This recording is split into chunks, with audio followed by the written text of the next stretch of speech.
Ziegler, the AlphaDawg, and we've got one tremendous broadcast for you today. Deceptive trade practices. Epidemic. It's not a question of whether or not it's happening in your dealership. It's really a question of how much is going on in your dealership. No matter how squeaky clean you think you are, I promise you, you probably are not. The safeguards regulations go into effect June 9th. You are not ready for it. We have criminals in this business. They get prosecuted in one dealership, one state, they move to another state. All of a sudden they're back in business. What are you thinking? We've had criminals stand on the big stage at NADA, for heaven's sake. I mean, people that, and the definition of a criminal, not necessarily convicted. Anybody does a crime is a criminal in my book. And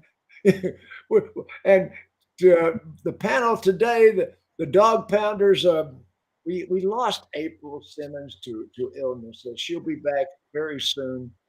April's speaking at NADA. Don't miss her session. And one of the most brilliant women in the car business has a lot on her plate. Jennifer Briggs couldn't be with us this week, but she'll be back next week as well. But what we did get was Jason Harris, Strategy with Jason. Hey, big guy. What is going on? Are you ready for this topic? I am excited for this topic. It seems like it's very, very much so overdue. Yeah. Well, nobody's talking about it. And I'm telling you, I have spent 48 years guarding my reputation. There's no need to lie, cheat, sneak, deceive, misrepresent to sell cars. I set records and didn't have to do any of that. You know, it's absolutely amazing what we tolerate in the car business, and we allow these people to stay in the car business. You know, if we were Puritans in old New England, we would shun these people. We would paint a scarlet letter on them and run them out of the tribe. Get rid of these crazy criminals. And one of the queen of BDC. I'm talking about one of the most brilliant women in the car business. We got several of them in the dog pound. One of the most brilliant women, or I want you to revise that, Bobbie. One of the most brilliant persons in the car business. Thank you. I am proud of you. Oh, well, I'm sucking up there. Bobbie Herron. Hi, kid. Hi, you. I'm excited about this topic today. I'm a lot excited about this for the viewers that we have that aren't the dealer, who find themselves in a dealership where illegal practices take place and become a part of a culture that initially maybe they didn't intend to, and make it okay. And it's a small business. It's a small world. It takes one dealership in a small rural area when you think they don't know anybody for you to completely ruin your career. Absolutely. In the last couple of days, I have researched more than 100 deceptive trade practice cases in the car business in the last 3 years, totaling over $3 billion in government fines, 20-year prison terms for dealer principals and employees. Yep. We're not farting around here, folks. No. And the curmudgeon of the car business, the mad Russian himself, unfiltered Max Zanan, the king of reinsurance. Hi, big guy. I mean, that's a great introduction. I will put this on my business card. Curmudgeon. Do you know how to spell curmudgeon? I don't. Me neither. Should be a license plate. Max is having some cameras delays today, audience, but he's trying to join us. Yeah. The biggest one I've found so far was $10 million. And I don't think it was just. It was against the Napleton Group. It's pretty public. I don't think that was a just judgment in any way, but we'll talk about that. But I found a lot of $800,000, $7 million, $700,000. $700 million? Jeez, so Pete. That Was got that overturned. Carvana? Who can afford that? That got overturned by the Supreme Court, but it started out this was in Arizona, New Mexico. That was a dealership that allegedly falsified income. You know? I think I remember that story. Yeah. So, whether that really happened or not, I can't say. But they ended up paying $415,000. And let's talk about the different crimes that dealerships are accused of committing. Let's get into the specifics. Max is going for a second here, working. Well, I'll tell you one that I just jump right in there. It just happened to me yesterday. So I'm buying a new travel trailer. I'm getting the financing set up. They present to me the protection packages, and then go to tell me that if I take this one, they can get me a lower interest rate. Definitely against the truth in lending laws. Regulation Z prohibits tying product sales into the interest rate. It happened, and I had to take a moment and kind of talk to the lady. We were doing this over video, and I just said, we just need to stop for a second. I think I need to inform you that how long I've been in the automotive industry, and I understand what you're doing right now is completely illegal. So should we have an open conversation about this? And she's like, had nothing. Came back to me. They stripped out every single fee on this deal. They gave me a bigger discount. They pretty much bought my silence because they know that I caught them with their pants down. Yeah, it's kind of amazing that hey, Max, shake your head. Look at you. You got it fixed. He's back. Okay. Max is back. Bobbie saved the day. I'm watching Peter Smith on the sidebar, and I'm really interested in some of the things he's got to say. Yeah. First of all, let me point something out to you. A lot of blame is being placed in the F&I office. But I'm going to tell you what, most of the crimes committed occurred in the sales department before F&I ever got the deal. And, they're finance crimes, but they were committed by a sales manager or a salesperson at the first level. Mm-hmm. And one of them, the number one crime that dealerships are doing, and I guarantee you, if you got 20 people on your staff, somebody is doing this in your dealership, falsifying income. And when we talk about falsifying income or falsifying the equipment on a car, falsifying a credit application, number one crime in dealerships that's 100%. occurring today. And dealerships paid hundreds of thousands of dollars in government regulations, the Federal Trade Commission, the CFPB, Consumer, what is that? Consumer Financial Protection Bureau, the CFPB. I mean, they're trying to operate under the Gramm-Leach-Briley Act, which I don't believe are even a legitimate agency. But well, I was thinking about this topic, Jim, and I thought, maybe there may be a fair amount of people in our audience right now that actually don't know what we mean by deceptive trade practices. I'd be willing to bet there's some people at a sales level or even in a dealership right now that don't even know. Absolutely. I'll explain it. So let's do that. Let's start with a deceptive trade practice is a loosely defined in every state's language. The federal government is more specific on what a deceptive trade practice is if it's a federal suit. But it's loosely anything designed to confuse the customer, mislead the customer, is a deceptive trade practice. It gives them the ability to prosecute you for just about anything. So a force. It's very loosely defined from state to state. Yeah, it goes as simple as well, simple isn't the right word, but it affects everybody as simple as saying that a vehicle is there when it's not there. Happens in a BDC all the time as instructed. Running an ad that says we can get anybody approved for credit with nothing down. Okay, the Carvana Vroom got deceptive trade practices for advertising vehicles they couldn't produce. If you're a finance manager who just, what happened to Jason just yesterday, that happens more commonly than anything. You got a 2% markup, a 1.5% markup. You swap it out for the product because you can't get that, but you don't want the reserve charge back. Yep. And all of a sudden, not only do you have a giant lawsuit on your hands for the dealership, but your name is inside of it. And believe that if you're the finance manager, you're responsible in court too. You end up in jail. You end up not getting another job. And I don't want to be the bride of Big Bubba. Right? You want to bump your PVR, 3% and $250 to get your pay plan knocked out. But like you say, it does start. It starts at the top, even if you don't know, because Yes. it starts with how we write pay plans, and it starts with how we invest in our culture and inspect what we expect. And when we don't do that, these are the kind of things that happen.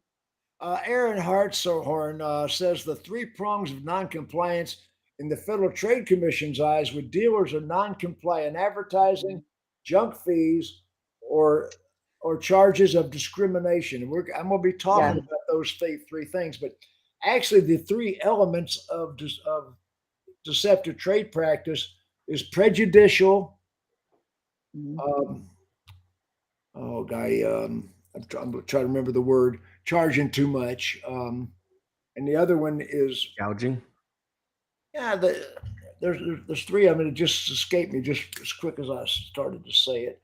But you can't be prejudicial. You can't. We all know what prejudice is. Race, religion, all of the categories. Yeah. We like to follow the philosophy at my house of DBAD. Don't be a dick. It keeps you out of a lot of trouble in life. And it's what I use with my dealers. It's pretty simple. Very, very good. Well, look what we got here. Posting inaccurate pricing on the MS or MSRP online on the dealers. Bait and switch. We're going to talk about bait and switch. When a customer comes in the dealership, post the accurate pricing online with markup and add-on, says Trey Susie. Mm-hmm. Yeah, there's a lot of dealers that Mitsubishi dealership in Brooklyn, New York, that had the $800,000 fine. That's a perfect example. They guaranteed financing, which you can't guarantee financing. Come on, what are you thinking about? They bait and switch customers, evidently, allegedly advertised cars they didn't have, which Bobbie just pointed out. And even if you don't know that better. was just last July. That was a common one. A common one with that is like not even advertising one that you don't have. It's having one still pulled to your website from your feed and having it be there, and then teaching the sales team or the BDC to say, yeah, come on in, it's here, and not confirming that it is. It can be as simple as an accident, but what it looks like to the FTC is that you try to bait and switch for a more expensive car or something that had add-ons. And we know how this works. It's going to take one example, guys. It's going to take one example it's the same thing we've been dealing with texting for years. Well, we still don't have clarification. It'll take one example and a judge on one side of the country versus the other or wherever to decide if it's going to be your dealership. Credit repair is an issue. There is no such thing as a 6 You month. need to get out of the credit repair business altogether. But the thing about credit repair is when you tell a customer that if they finance a car with you at a higher rate, that they can come in and refinance and their credit will be repaired because they paid their bills on time. Yeah, and I know a lot of F&I managers and sales managers, if you pay your bills on time, your credit will be great when you come back. Max? So listen, I want to give you a little bit of a longer version, right? It all starts with new car dealers. Dealers or manufacturers, right? Max? And the reason it all starts with new car dealers is because of the stair-step program. There you go. You cannot look at deceptive advertising unless you look at stair-step programs. They're directly connected. So if you're a new car dealer, let's say you are a Nissan dealer, right? Because this is the usual suspect, right? And Nissan dealers, you are the just as usual bad. suspects. Right. So the pre-pandemic, they had all these stair-step programs that dealers had to hit in order to make trunk money. And of course, the quota gets higher and higher every month. So what is the dealer to do to hit the quota, right? Of course, at the end of the month, you have no choice but do some deceptive advertising to get a bunch of You don't have people no in your choice. showroom. Let's clarify that. Yeah, there we go. Thank you. Right. There is a choice. Okay. Right. But when you have, let's say, $500,000 on the line of trunk money or $1 million on the line, that choice, it's easy to sit here and say, well, you got to have the moral compass, blah, blah, blah. When you sit in the dealership and you know that your fixed expenses are pushing $800,000 a month, that trunk money will come in handy, right? So a little deceptive advertising didn't hurt anybody, Well, right? Right. So at the end of the day, you get these people to come to the showroom based on deceptive advertising. Based on deceptive advertising, you have no choice. It's not bait and switch where you're going to have to switch them from this car to that car. It's putting them in the same car, but charging them more than you advertise that car for. This is where the junk fees come we'll in. talk about right? junk fees in a minute. That's another subject that's coming really quickly. But I'm just saying, you call them PDI fee, pre-delivery inspection fee, destination, whatever you want to call it, right? Now, at that point, you're barely breaking even if you're lucky, right? Because you advertise the car $3,000-$4,000 underwater. With all these fees, you're luckily back at invoice, right? And then you go into F&I. And this is what Jim is talking about, right? Because you deceptively advertise, you most likely attracted not the brightest customer out there, right? Because normal customers know that a car is worth X and it's not worth X minus 7,000, right? So now you put this customer in F&I, that customer does not make enough money. You get your credit app falsification. If it's a used car, you get your power booking. You do whatever it takes to get the deal approved at the advantageous term for the dealer, not the customer. And then there's cooperation between the tower and F&I, because without that cooperation, you cannot get payment packing and jamming F&I products, because payment packing happens on the front and jamming F&I products happens on the back, right? So it is a culture that infiltrates the entire dealership. It's not that finance managers are guilty or innocent or the desk managers. Everybody is on the same page, including the dealer. Max, let's talk about where that culture starts. And the culture adopts it from the manufacturer. I remember at one point in time, I was working on a project. It was a marketing project with a larger agency that was working with Hyundai. You guys remember the Accent L. And at one point in time, Hyundai was spending millions and millions and millions of dollars marketing a vehicle that only 77 existed in the entire country. Because it was all, but it starts up there. I mean, that's a fundamental problem, and then when we build up programs to like what you're talking about, it's no wonder what ultimately ends up happening. But to Bobbie's point, we have a choice. Yeah. Just because our manufacturer is doing this, and just because other dealers are bending this or breaking that to get to those additional bonuses from the manufacturers, doesn't necessarily mean it still comes down to me as an individual. I have a choice to either do that or not. Mm-hmm. The part that I find frustrating for finance managers, and I love Max has got the back of finance managers across the country for sure. The part that I find frustrating for a finance manager, for some of them, is that how many times does a dealership bring in somebody who has no qualifications, completely train them from the ground up and teach them, never send them to compliance school? We've talked about the legality of this before. And you would think like moral compass code, okay, if I do this, this is wrong.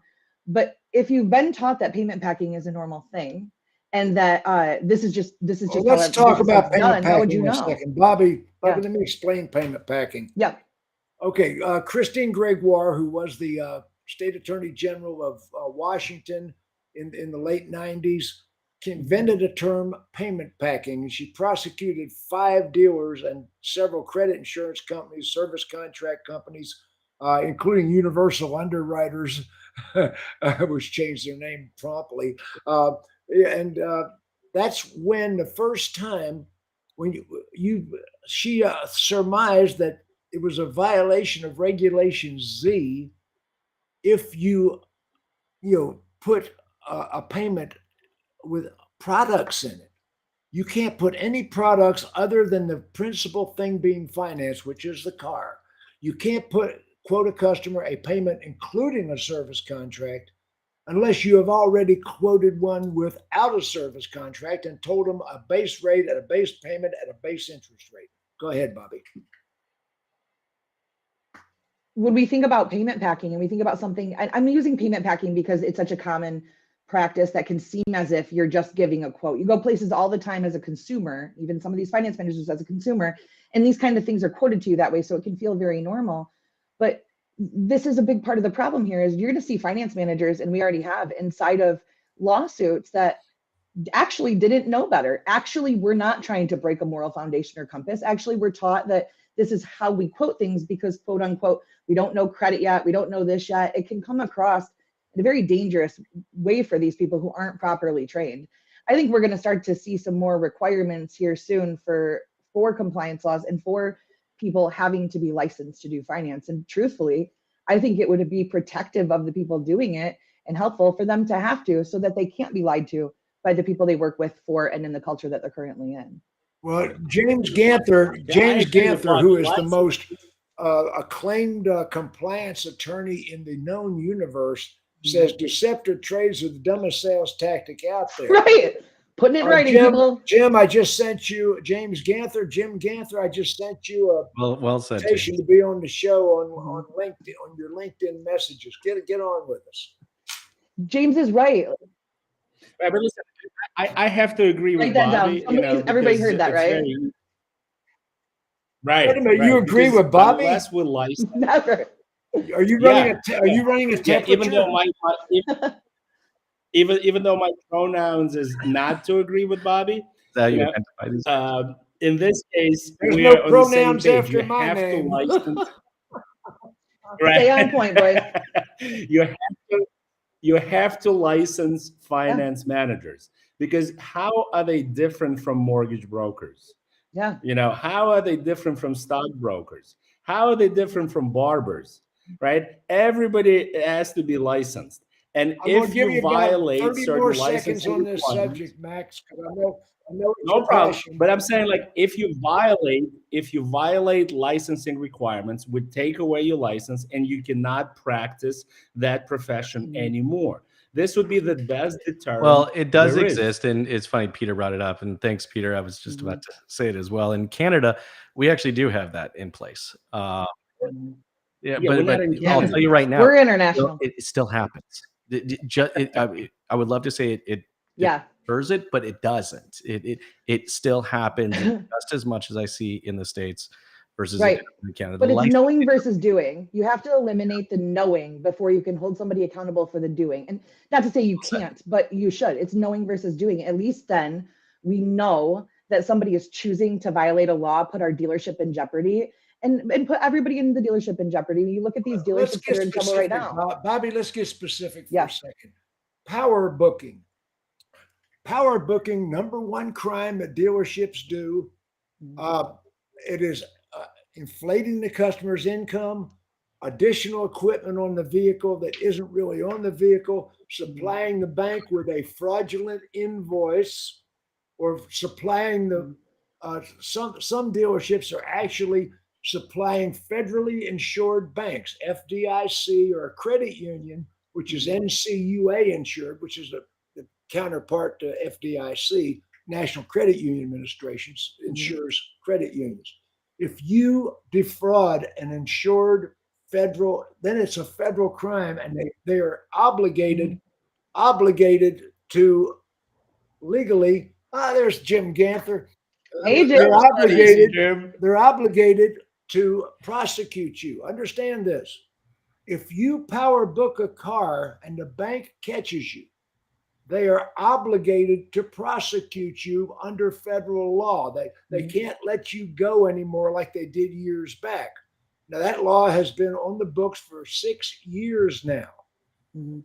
You can't, and I'm not an attorney, but we've got one of the best attorneys in the world just showed up on the Yeah, thanks for broadcast. joining us. Jim Gant. Yeah, Hello, Jim where? Where is Gant. that man? Am I lying to these people, Jim? Right? I have no comment. Right, Mere puffery. right. What's that? I said mere puffery. Puffery. Oh Lord. It took me a while to join in response to your invitation, Jim. The thing about advertising deceptive ads, back when I got a newspaper, which has been some years, I would get the Saturday paper thick with color ads from the local dealerships. I would pour my coffee and I would see how many fraudulent ads I could locate before my coffee got cold. And with a couple of very good exceptions, almost all the ads were fraudulent in some degree. The most common violation was the omission of dealer fee, which could be $800 to $1,500. If it's going to be added on in the end, it must be part of the advertised cost. And even having the fine print at the bottom of the newspaper does not save you. If I can do that for recreation, the local attorney general is likely to get the newspaper too. So you're advertising your violations. It is But like now shooting that fish same in a barrel. advertising's online today. That same advertising is online. Yeah, Yeah. it is. We review Isn't those. that funny? Like, people not watch true crime podcasts at all. I know it's a girl thing maybe, but like, what are you doing? It's like the stupidest thing you could do. Let's put it in writing where people can screenshot it and just make it all the way out there. Just ignorant. I'm acting as an expert witness in a case right now. Dealer shall remain anonymous, but the enforcement action is based on online advertised prices. Yeah. And the dealer admits that, yes, these are teaser prices. In their defense, they do a better job of explaining what the total price is online than anyone else I've seen. But they're still violating the law. Right. And the reason they're violating the law, I hear all the time. Everyone is doing it. If I advertise the true price, no one will come to my store. Well, Jim, There's certain there are logic to some that. dealerships that have a criminal culture, as opposed to dealerships that try to uphold the law. And there's so many laws. I mean, ignorance of the law is no excuse. I agree. Mhm. But there are a lot of people that are just ignorant, and that's part of what this broadcast is about. Yeah. But there are so many deceptive trade practices done on purpose, like Oh yeah. printing with power booking, where they print a false income statement from a false employer, and every employee in the dealership has it in their computer. Yeah, templates everywhere. Yeah. Isn't it funny, Jim? You just made me think of something. My mom will love that I said this, but like, was I the only kid who grew up with the mom who was like, if all your friends jump off a bridge, are you going to do it too? Because that's what I think of every time somebody says like, but everybody's doing it. No, everybody's not doing it. There might be other people doing versions of it, but everybody's Listen, not. I'm gonna give you. I want to give you a different perspective, right? Especially on power booking. I think the banks are in on it, right? Because the manufacturers sell detailed VIN data to the banks. So as your finance manager is power booking the car, the bank knows that they're power booking the car. But they still approve the deal anyway, and only if the customer goes and stops paying. Not right? so, Max. They- Not so, because power booking includes adding equipment that you really didn't add. Right. It Well, includes income Correct, the but customer doesn't detailed make. VIN data with shows. the right AI program, it's But game Jim, on. Now, that detailed dealership I was talking about in detailed VIN Oklahoma data. had all of that stuff. I mean, they were doing all of that. Right, but the but Jim, detailed VIN data that the banks have shows the true packages of every vehicle in stock. But true. But Max, Unless it's maybe I've been aftermarket. involved in cases you, with Jim. more sophisticated power bookers, because what you say is true, but was involved in a case that was just off the chain. Every vehicle that rolled off this lot had on its bookout sheet Bose premium 8-speaker stereo system, which doesn't come from the factory. And by the way, how you got all 8 speakers in a Mazda Miata is a mystery to me. Or everybody good had sound. chrome wheels, aftermarket, but they didn't exist. They were just complete BS. But to your point about banks or finance sources being in on the scam, there's evidence for that. They know it's BS, but because they know it's BS, they have their own game, which is now I can make it into recourse paper. Everybody knows it. Why would NADA ever allow somebody that was prosecuted for these crimes stand on the big stage? I have no idea. You know, we can say back and forth, does the bank know? Does the dealership know? You know who doesn't know? The consumer doesn't know. And that's why we end up having to have things like the FTC come in and go, you guys can't behave like this. Well, actually, the consumers do know. It's amazing because they school the consumer. They school the consumer. Look, if the bank calls you, you tell them you make this much money. Well, and the consumer gets in on it. Yeah, but I'm talking in terms of even power booking. So there are times when a consumer is coached to answer a question from the bank on that first call. But let's keep in mind how many of those same finance managers sat the consumer down and said, here's why. This is how LTV works. This is what's going to happen when you go to trade it in. This is what's going to happen on your credit. Oh, and here's this and this. We give people just enough information. And by we, I don't mean me or any of you. We give people just enough information to be dangerous with, to get something done with the lure of something that they want and or need. We don't give them enough information to know if they should actually even be making that decision at all. And unfortunately, that's why we have to have an FTC that comes in. That's why everybody's in trouble right now. They didn't just another crime is yo-yo financing. Mm-hmm. Explain yo-yo financing to us, Jason. Look, first thing I'm going to admit is when I was a finance manager, I'm going to admit I wasn't above water. Finance manager. I was, yes. I did things that I was not. Confessions by Jason. Well, look, we like honesty and transparency here. Well, look, things that happened prior to the expiration of the statute of limitations yes, on a ship outside the territorial waters of the United States. Thank you to our attorney. I feel much better about telling my story now. Thank you, Jim. But no, I started a dealership where the culture was about making money, and it had nothing to do with the client. It had to do with profit at all expense. Payment packing was the standard in the industry. It was trained to me. It was literally that was how I got taught how to finance vehicles. It wasn't until years later that I actually didn't know that was standard practice. It wasn't. Didn't know it was a crime. I did not even know. Look, I was young. All right. I was in my early 20s, making 6 figures a year, doing what they told me. I was taught payment packing at a GMAC school. Is that one of those old videos I found of yours? That's the name of the Jason, continue the story. This is important for people who are listening. I think it all starts at the culture of the dealership, and I think unfortunately there is a fair amount of people that are in this industry and then don't know exactly what is the ramifications of some of their actions right now. Like I didn't know for 3 years until I left that dealership that what I was doing was not legal and that it was not standard practice across the board.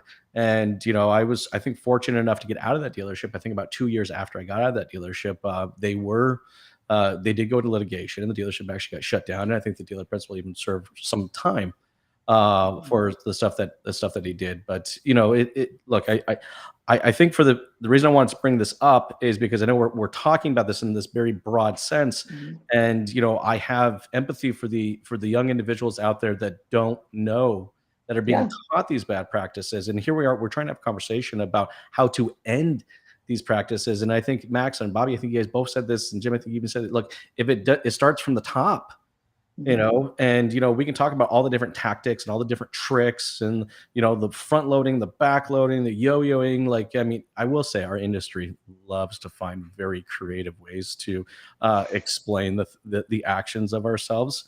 I think we could write an entire book just on that. But what I think we need to discuss is how, from a cultural perspective, do we identify this? So for the individuals out there watching and listening right now, don't get stuck in a place like I did when I was young.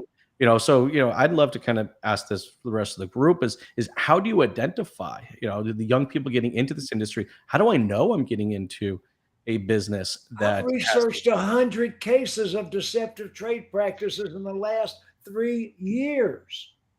My God, I mean, I didn't realize how epidemic it is. I had no idea. Yeah, but why do we, guys, why do we go in circles, right? You have to demand licensing, right?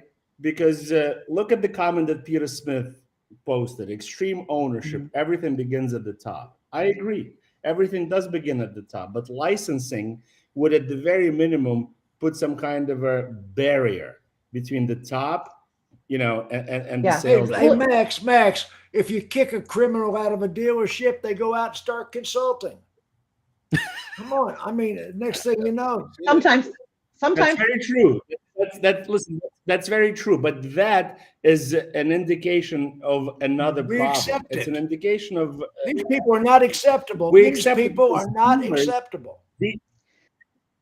Right, but dealer principles are the biggest laydowns. Are we not vetting dealer principles good enough? Is that process? you can sell a dealer principle Brooklyn Bridge, right? So when these criminals come in to sell sales training, F&I, whatever training, right? Dealer principles will always say. I mean, I love how That's easy you think it is to go in and charge like 10 grand a day. It's not, but you're not wrong, Max, in that it does occur. But here's the deal.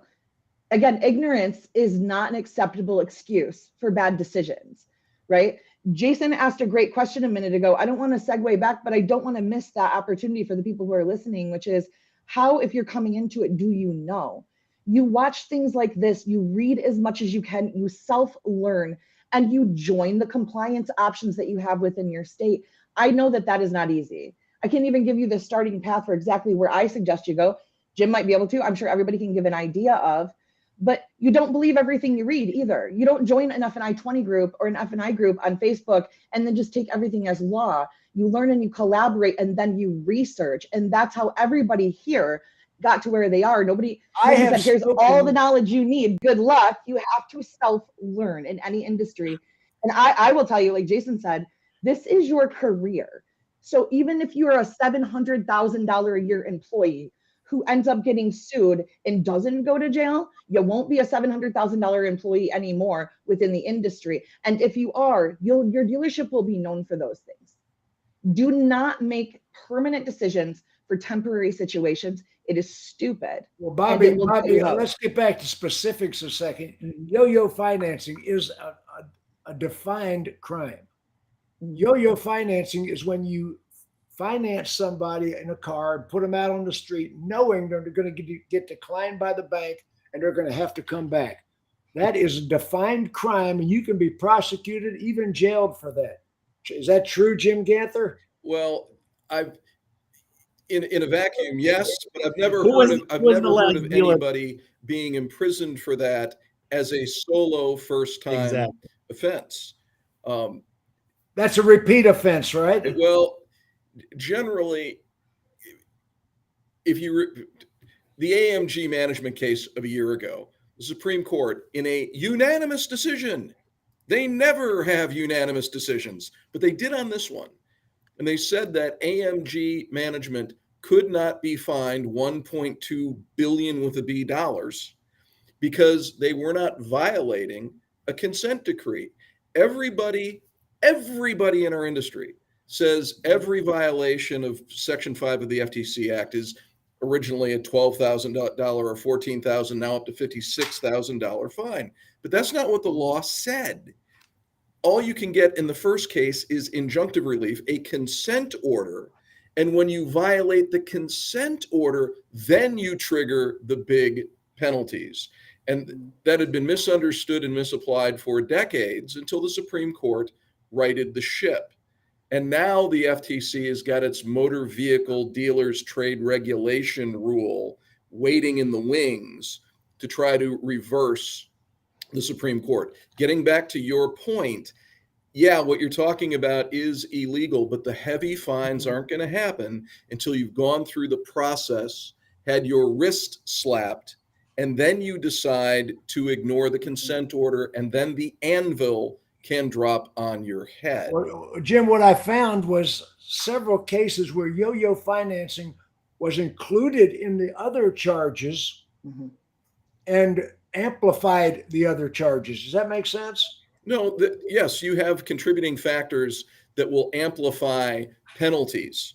Yes. And if you can prove patterns. And the problem is car dealers, being human, are creatures of habit.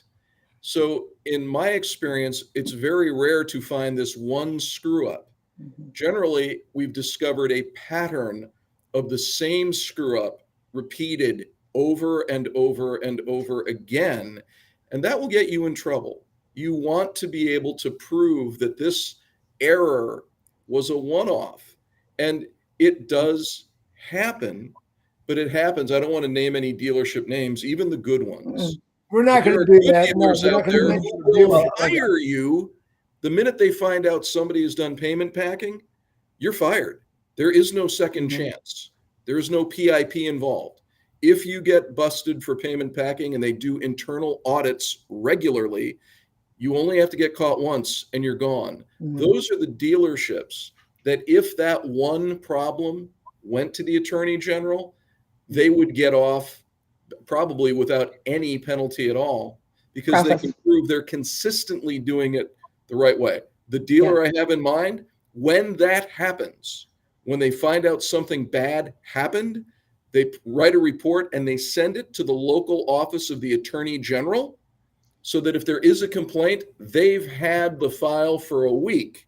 And these guys are squeaky clean and are killing it because they have a reputation for honesty in the market. And long term, I think that's your best business practice. James Ganther, on the screen, Brad Curtis on the sidebar. I interpret that for me. Hello, Brad. Interpret that for me, Jim. We advisors to F&I professionals would never use such a pejorative term. You probably use the term lawyer, and he's right.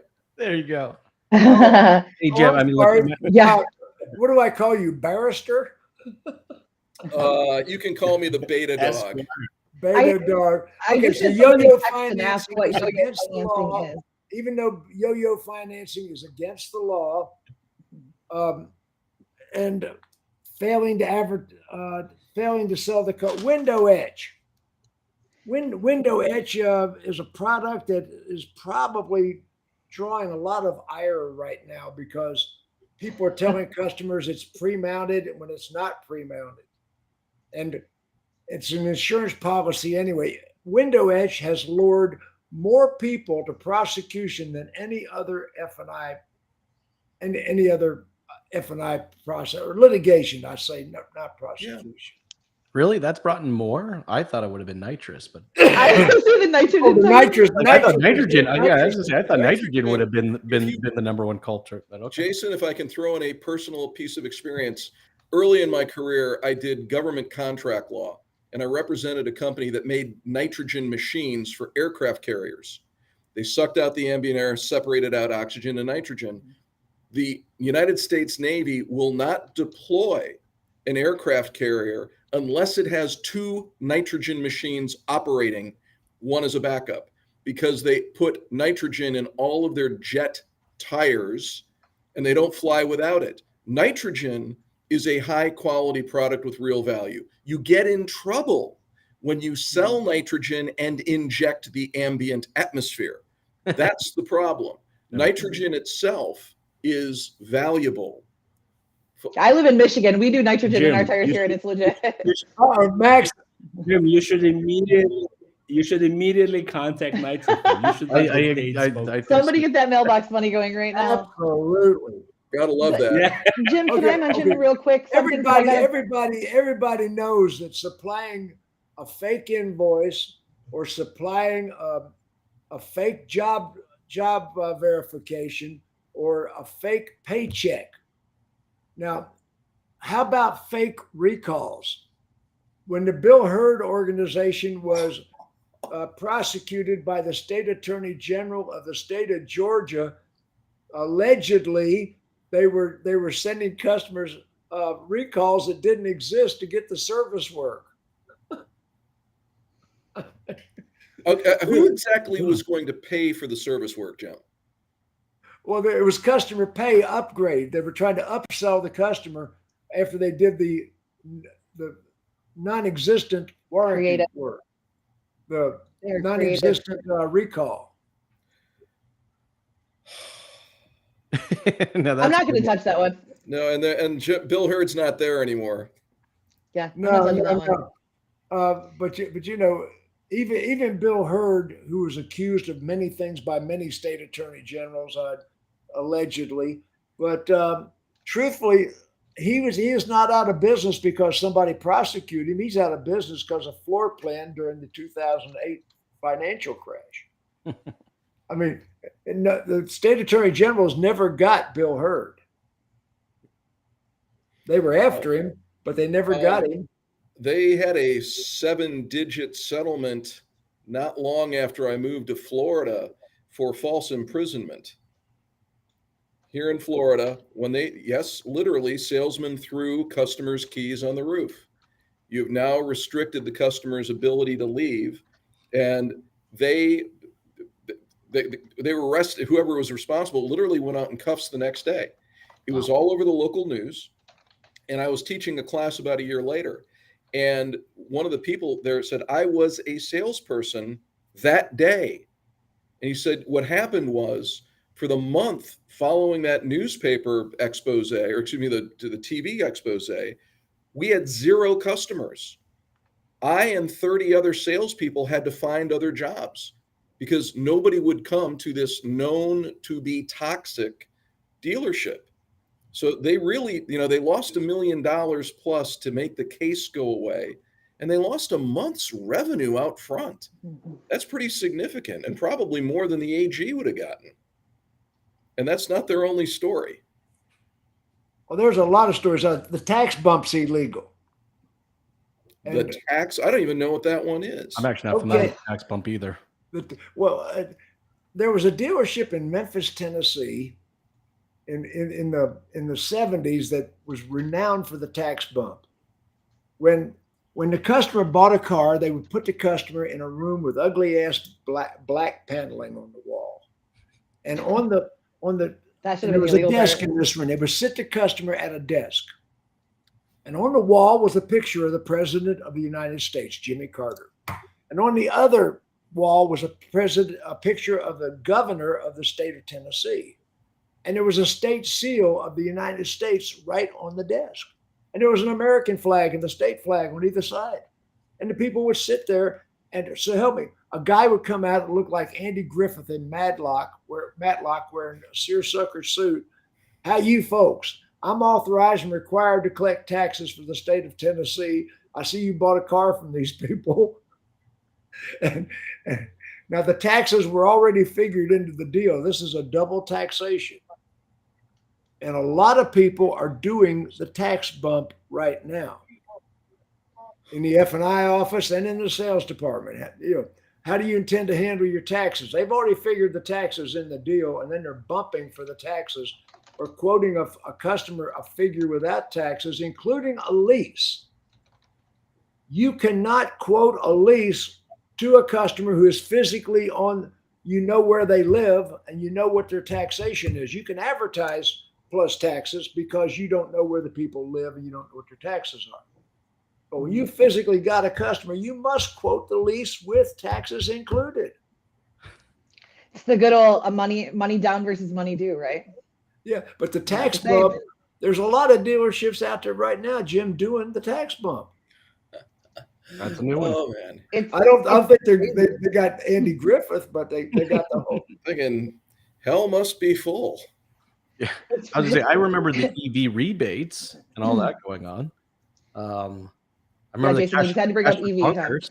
Remember the cash for clunkers? Oh my God. I was a finance director during Cash for Clunkers for a giant organization, for a giant publicly traded group. And it was a pain in the butt. Like I probably out used of the control. same ownership for probably about 172 Right. individuals.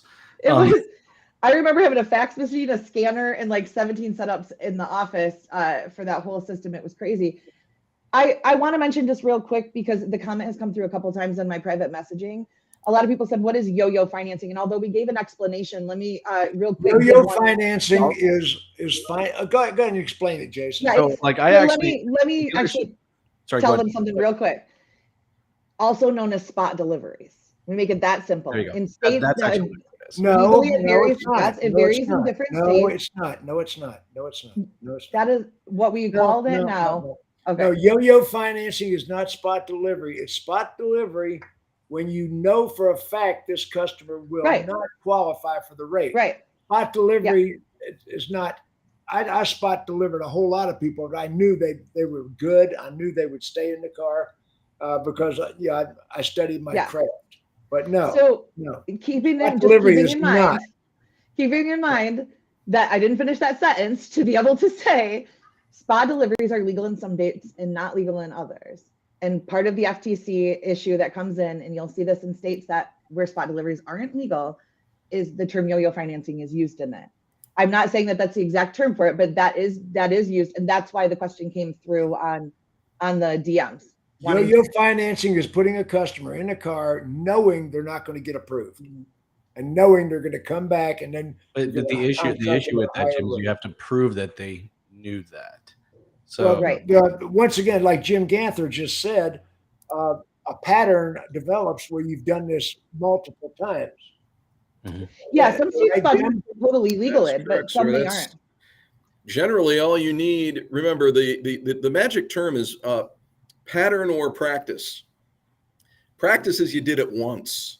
Pattern is you did it more than once. They got you kind of either way, but it's the pattern that's going to really kill you.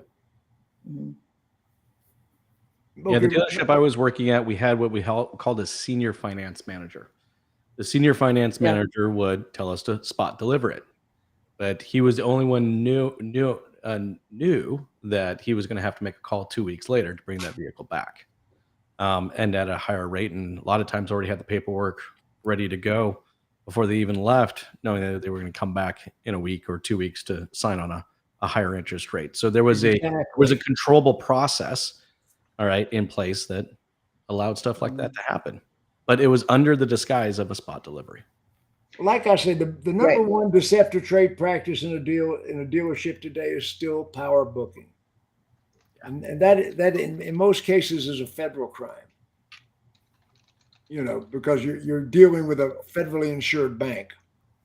There's that many people out there that have fake templates for pay stubs and stuff. I didn't even. I'm telling you, people have fake templates. Some of the criminals that I've seen the court cases, and some of these criminals had every computer in the dealership had a template to falsify payment stubs, and I know of dealerships that had college degrees. I know it's going to be interesting that printed fake college degrees for the college program. It's going to be interesting to see who uses deep fake AI technology to get way out of control with this, especially when video is involved in finance and sales offices. Because everybody's creative, everybody's got a workaround. It's going to take one. Oh nope, got a video of that guy signing it. Well, like I say, most of the criminal stuff happens in the sales department, not in the finance department. They're zeroing in because the finance manager takes the heat. Yeah, it happens in both departments. It's definitely not all finance. I think Max took us there to protect. How about the BDC? Does the BDC do anything illegal in some of these dealerships? All the time. Like saying, down. Right. Like saying a car is there when it's not, or being asked to verify a price. And I'll tell you where it is different with BDC, not that the human nature of it is different, is that I've not yet to meet a BDC person who's actually empowered to to give a different answer, or that has the type of training and anything compliance wise to know that they are not allowed to do that. But I suspect that it will be one of the first things that we see huge litigation on for dealerships, is how often that occurs, where a car isn't there and they're not intentionally doing a bait and switch. They're just not communicating with the sales department. And it happens all the time. Or the answers that are given on a phone call. I heard a dealer who shall not be named teach their BDC, which we corrected, that it is less expensive to buy the car at the dealership if you finance it there because you get a discount. That's going to be fun. You can't say a discount. You can't say you lower the interest rate if you buy product. Don't say free. Yeah. I've got to run to another obligation. It's been fun, gang. Thank love you. you, James Ganther, Mosaic, thank you. Tampa. See you in the morning. The foremost compliance attorneys. Hey, James, you're going to want to shut that camera off. You want to do compliance? Hire that guy. So guys, I want to make a comment about the yo-yo financing in defense of finance managers, because a lot of times a finance director makes a decision to release the car, right? Thinking that he's going to get it done the next day. And that means that maybe that finance director doesn't know how to read the bank program. He doesn't understand the leverage that he has, because he might be thinking that maybe my dealership floor plans with this particular lender and I can twist their arm and get an exception. There's absolutely zero criminal intent here, right?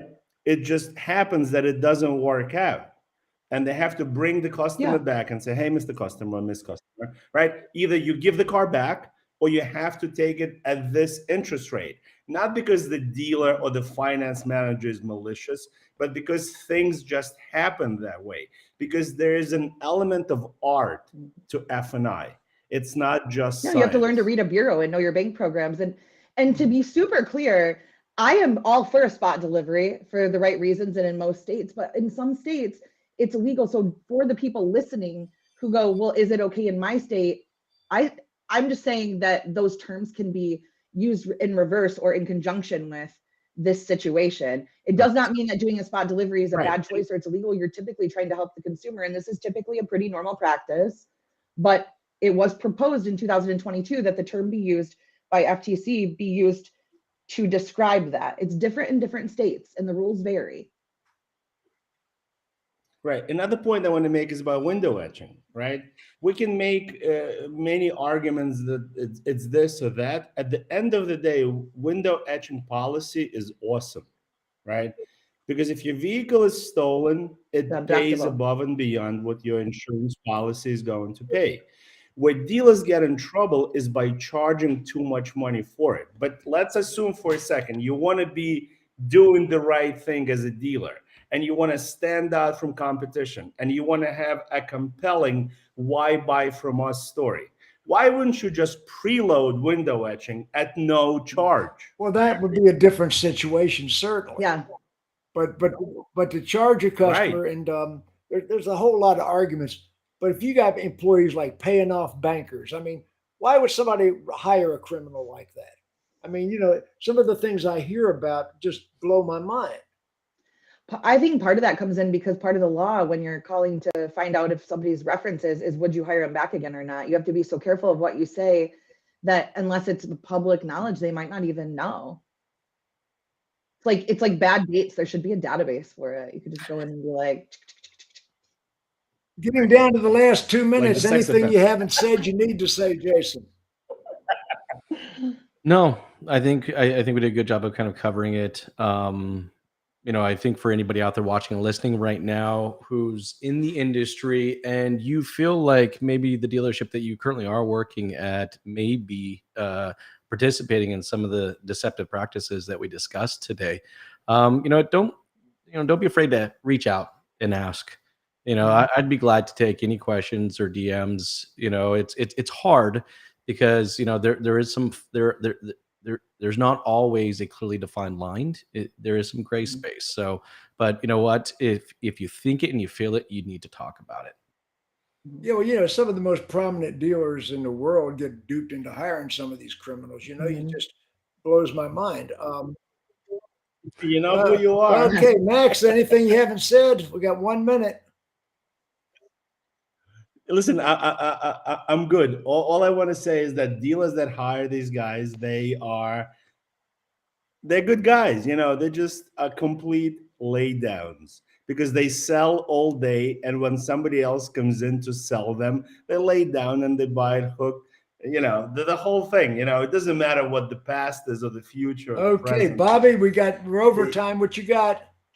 I would just tell you guys that there's some really good comments here, a lot that we weren't able to get to and a lot that didn't show on our screen yet. And I think that this is a conversation that needs to be continued. So I would really like to see it continued in the comments and for good education to be put out there for you and for everybody Wave watching. goodbye, everybody.